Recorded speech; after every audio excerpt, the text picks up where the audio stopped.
If you've looked at your course requirements and thought, wait, where do I even start? You are not alone. Hello, and welcome to the Not-So-Secret Guide to Being a Berkeley Engineer. I'm your host, Laura Vogt. And today we're talking about prerequisites, course sequencing, and how to map out a plan that works for you with our awesome guest, ESS advisor, Olivia Chan. Hi, Olivia. Welcome back to this year's welcome to this year's podcast. It's our 10th season. Wow. And so we're going to explore a new topic. This is one that we haven't actually covered on any of our seasons so far. And so I'm excited to be able to do that with you. So can you tell us a little bit about yourself? Hi, everyone. My name is Olivia Chan, and I'm one of the Engineering Student Services, or ESS advisors. I've now been with ESS advising for about 14 years. Wow, Laura, we've been here a long time. I know. Well, like I'm saying, it's the 10th season of the podcast. It's kind of crazy. Oh, I remember when these first started. Well, I currently advise 5 majors, so a portion of electrical engineering and computer sciences, a portion of the new electrical and computer engineering major, and then all of environmental engineering science, engineering math and statistics, and then energy engineering. Well, thank you again for being here today. I'm excited that we get to catch up and talk about this new, it's not a new topic in the sense that it's something that hasn't happened before. It's just a new topic that we haven't really delved this deep into it, about course sequencing. And so let's start kind of at the beginning of what exactly is course planning and why is it something that engineering students have to think about early? So course planning is figuring out your schedule ahead of time to make sure you are abiding by college policies, such as making sure you are in 2 letter-graded technical courses towards your major, very important, and 12 units each semester. So this needs to happen every semester, 2 techs and 12 units.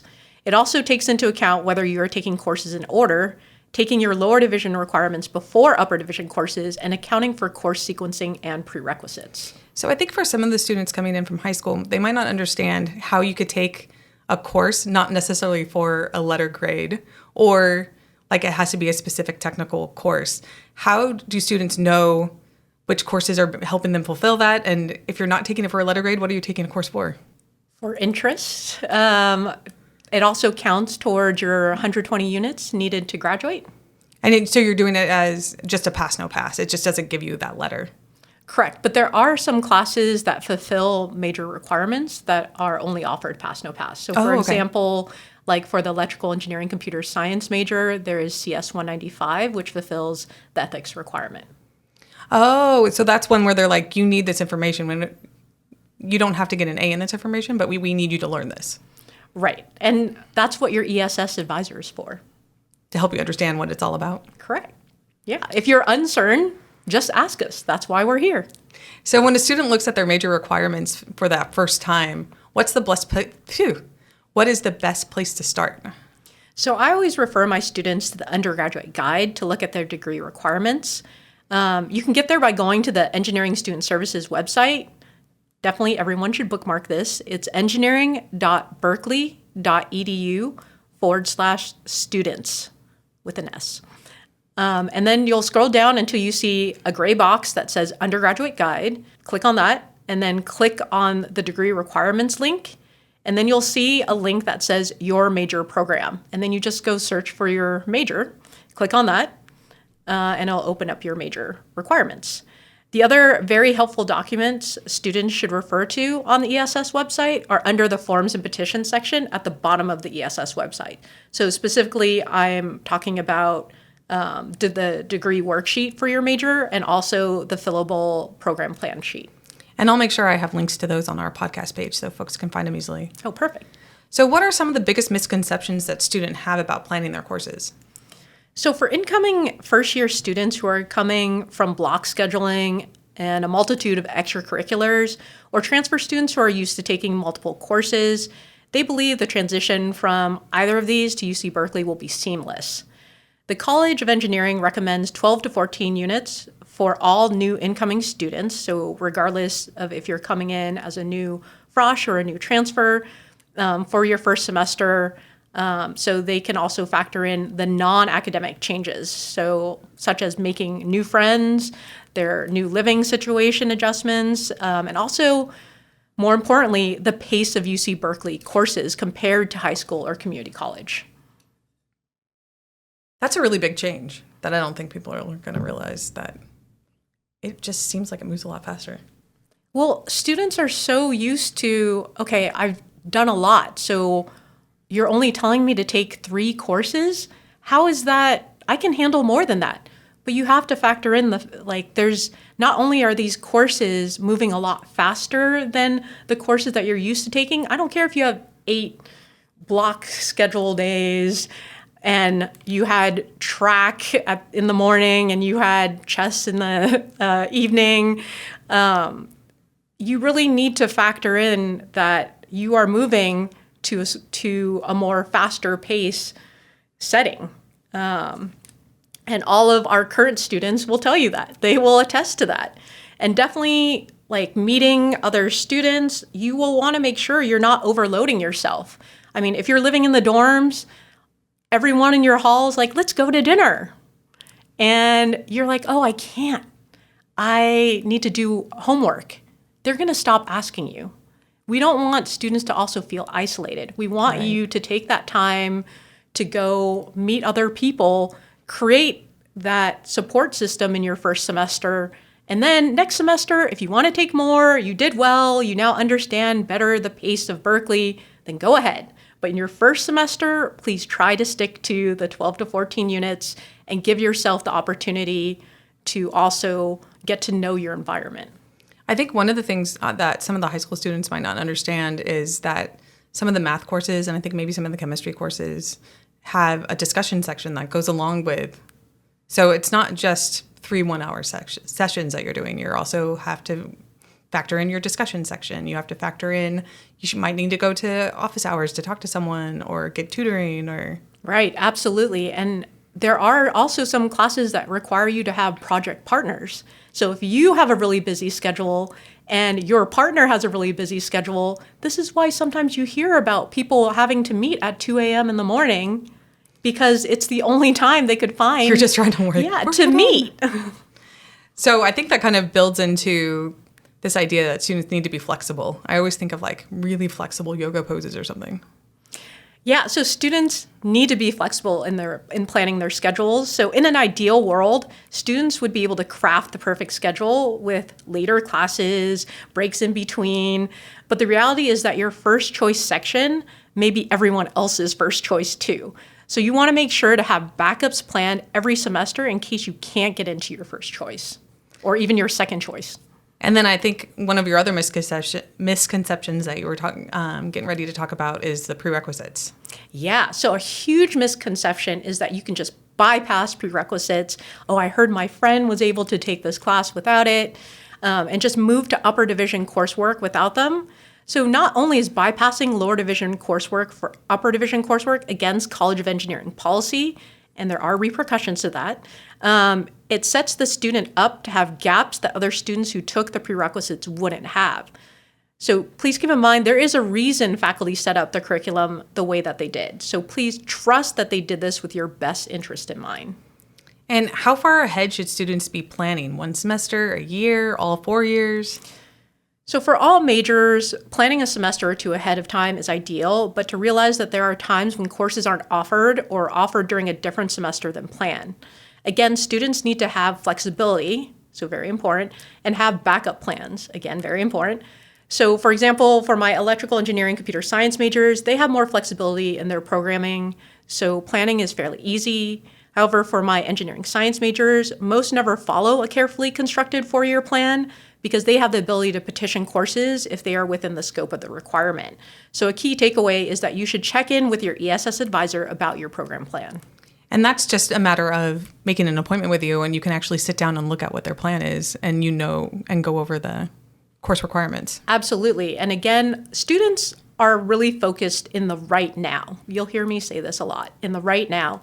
And the job of your ESS advisor is to look at the whole picture. Because even though you're just looking at like, oh, well, I want to take this right now. I want to do this right now. Maybe it's not in your best interest to take a certain class at that moment. So that's why you want to run it by your ESS advisor, someone who is a specialist in this field.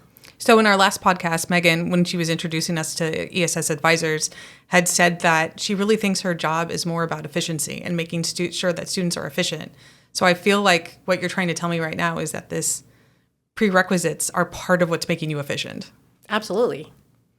So moving on to what the course sequencing means, which is part of what this prerequisites is, can you tell me more about that?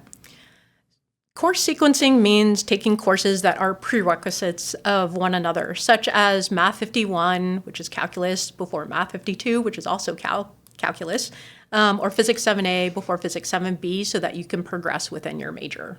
And is it easy to tell when you're looking at, do you just have to look at your course schedule or what the requirements are? It kind of gives you an idea of when to take what?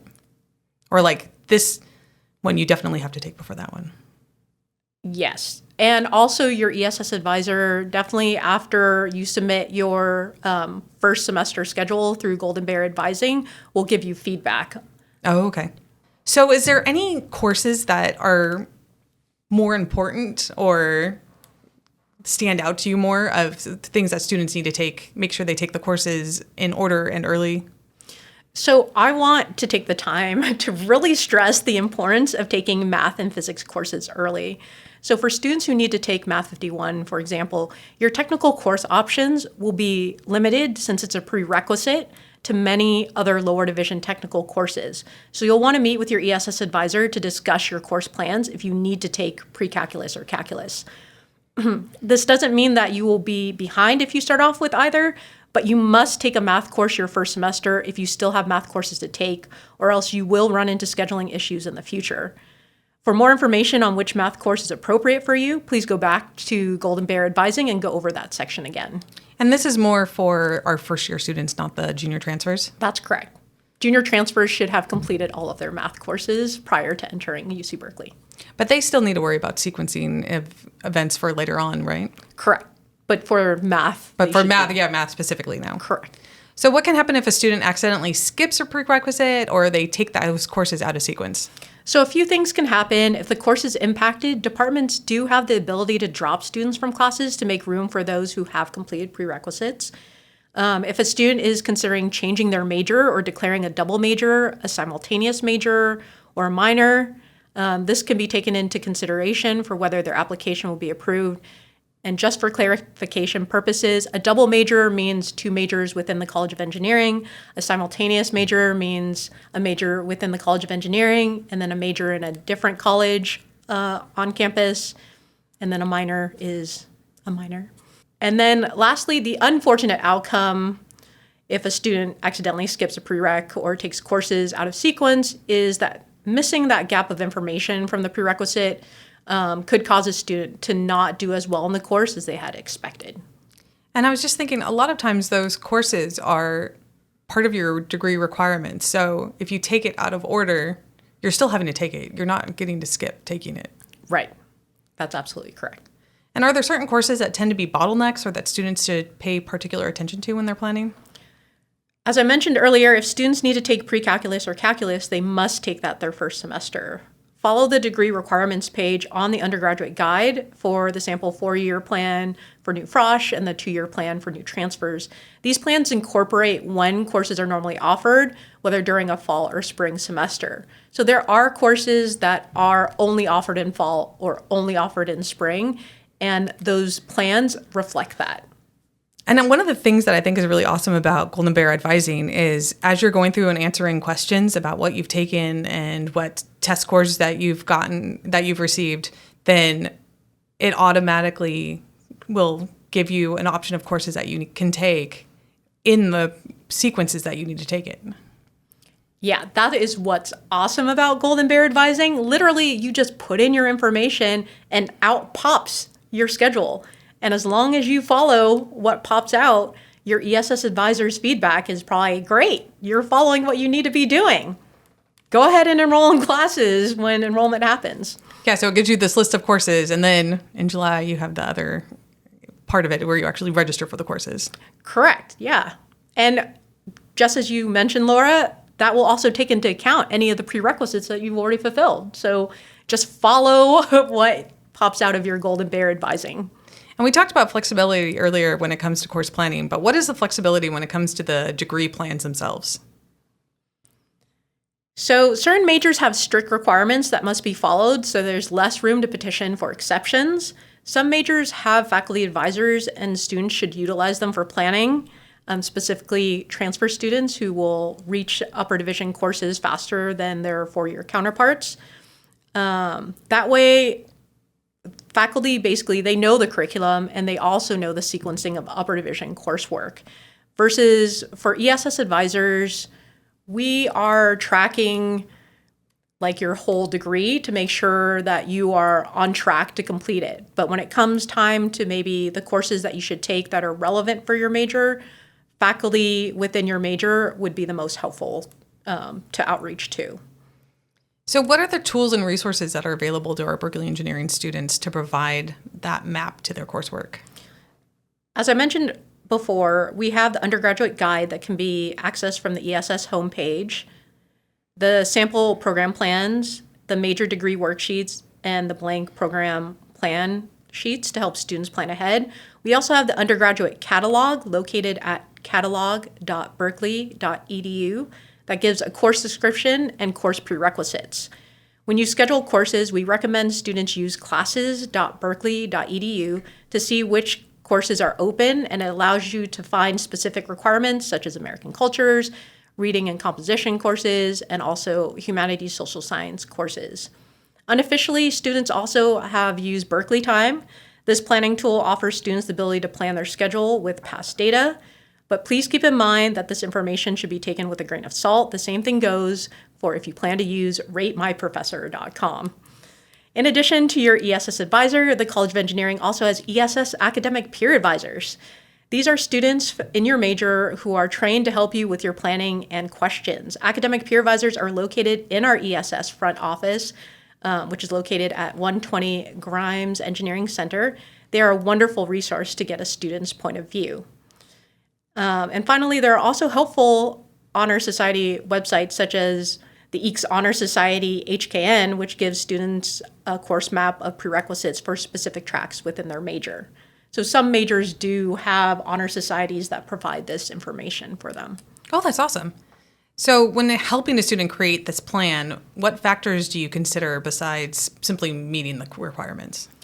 So each student has a unique situation and goals. So depending on the conversation ESS advisors have with students, we will make suggestions that will still be in line with college policies.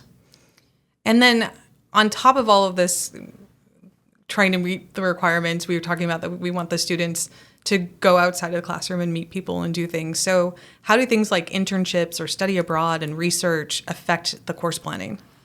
So the College of Engineering allows students who take a regular semester, and that's defined as like a fall or spring semester, off for internships, study abroad, or co-ops. So that semester that they take off does not count against their total number of semesters. So what I mean by that is any incoming frosh has 8 semesters to complete their degree. Any incoming transfer student has 5 total semesters. So if they take a fall or spring semester off, we will give them back that semester. So it's not necessarily an additional semester, it's a semester to make up for the semester that they're gone. So this then allows the students to go ahead, they don't have to take courses that go towards their major because they will gain that semester back. So I am such a huge proponent of study abroad. So I'm excited to hear that you can study abroad and you're not going to miss, like it's not going to put you behind, it's not going to hurt you when it comes to your engineering degree. Oh no, I definitely push my students to go study abroad if they have any intention to, because as my graduated students point out, you're never going to have an opportunity like this again. Even if you go work for a company that sends you out, literally you will just go to the airport, you'll go to the hotel, you'll go to the conference room, you'll go to the hotel, and then you're back at the airport, and that's it. Versus when you're studying abroad, you get to immerse yourself in another country. You get to travel with other people and meet other people from different places. And you just don't get that. No, you really don't. And we do have one of our episodes this summer is about study abroad, where we talk to the folks in study abroad about what the application process is like and how to choose and all of that kind of jazz. Oh, that's going to be wonderful. And so I feel like I already know the answer for this next question, but what advice do you have for students who discover they're behind in a sequence?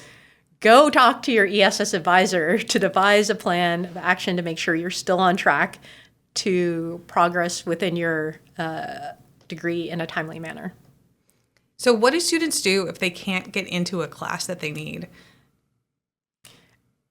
As I mentioned before, always have a backup plan. Backup plan, please. Backup plan. If the course is a prerequisite for a course sequence, please meet with your ESS advisor to discuss your next steps. Also, rule of thumb, always enroll at your assigned appointment date and time. Some classes may fill up quickly, so it's always in a student's best interest to enroll as early as possible. And where can they find their assigned appointment date and time? That is located on Cal Central, on your Cal Central account. On that main homepage of that one? Correct. So if a student fails or they have to repeat a course, how is that going to affect the plan? Again, the student should talk to their ESS advisor to figure out what their next step should be. So students are always focused on right now, as I've mentioned before, but ESS advisors are looking at the bigger picture to see how certain course planning may affect a student's progress or competitiveness. Okay.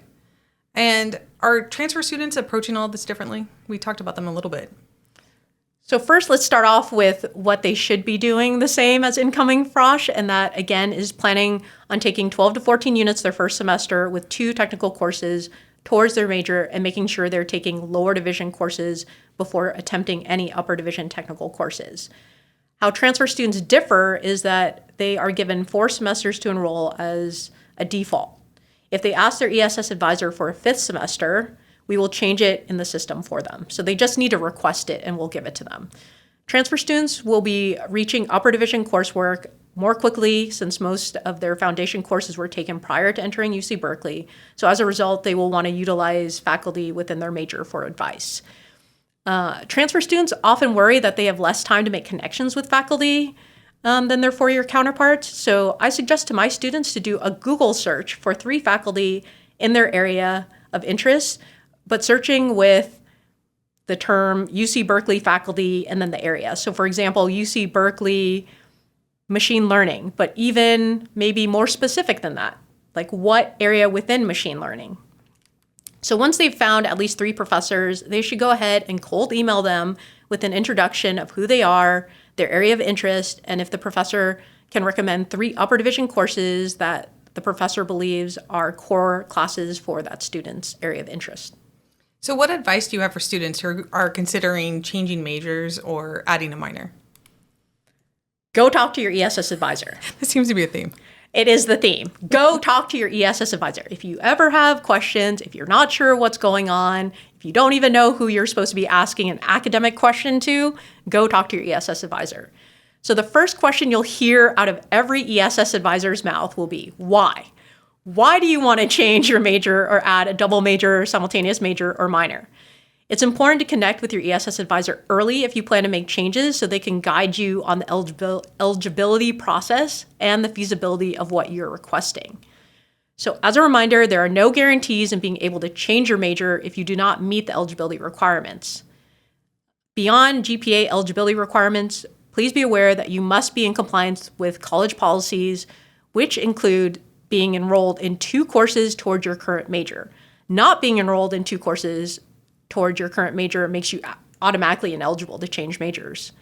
This requirement is in place to make sure you are still progressing towards a major if you are unable to change. For transfer students, it is not an option to change majors. You must stay with the major you were accepted into. You may, however, add a simultaneous degree or a minor if it can fit into your plan.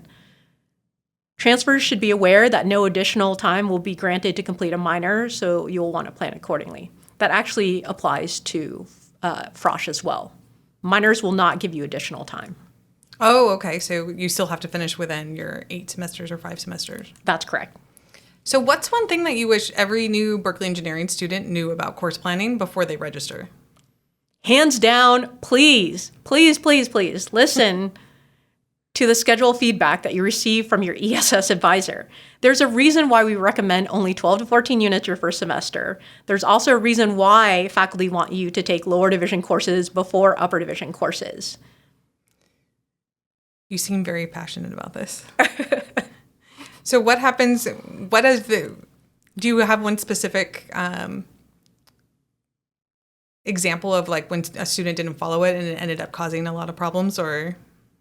I have many examples, but I think... So it has happened before. It definitely has happened before, and a lot of times students will come and tell us that they're glad that we fought them on taking less units because they didn't realize, they didn't take into account the transition that they would experience while they were here.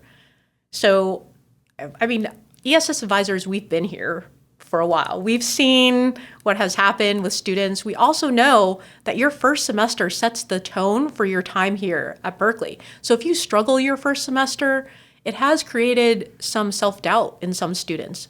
Do I belong here? How did I get in? Why did you accept me? So we want to make sure that that first semester you have a really positive experience. And if we were wrong and you could have taken more units, well then go ahead in your second semester, go for it. But in your first semester, just get acclimated to the culture, the UC Berkeley engineering culture, and then you can take it from there. And so let's talk about the one takeaway, which again, I think we already know the answer. So if they take one thing away from today's conversation about these prerequisites and course planning, what do you want it to be? Always connect with your ESS advisor. If you have any questions about course planning, prerequisites, or any other academic questions or concerns, or again, you just don't know who to ask a question to, just come and ask us. If we don't know the answer, we will let you know. We will be upfront with you and tell you we don't know, but we will try to direct you to who we think would be the next office or person for you to talk to. Well, thank you so much for coming in today. I really like the theme of visiting your advisor. Thank you for having me, and I'm glad I got to reiterate, go talk to your ESS advisor. In case you, once again, if you didn't think it was important, it's really important. And it's you, a lot of folks, you have the same advisor for the whole time that you're here. So you can create that relationship with someone who isn't just looking at a file for the first time when you walk in. It's somebody who actually knows you, who's been there and has talked to you and helped you come up with like where you're at right now. And we want to chat with you. Please come in. We have appointments. We have drop-in. We have email. There shouldn't be a reason why you can't reach us. And you have a lot of open hours. You've got drop-in hours even. So yeah, there's definitely a way for you to be able to make the time and get that feedback that you need. Absolutely. Thanks for listening to the Not So Secret Guide to Being a Berkeley Engineer. Planning your courses might feel really complicated at first, but taking it one step at a time and asking for help when you need it, specifically your ESS advisor, it's going to go a long way. And please take the time to explore the rest of the series for more tips to help you stay on track. And we look forward to welcoming you to the College of Engineering this fall.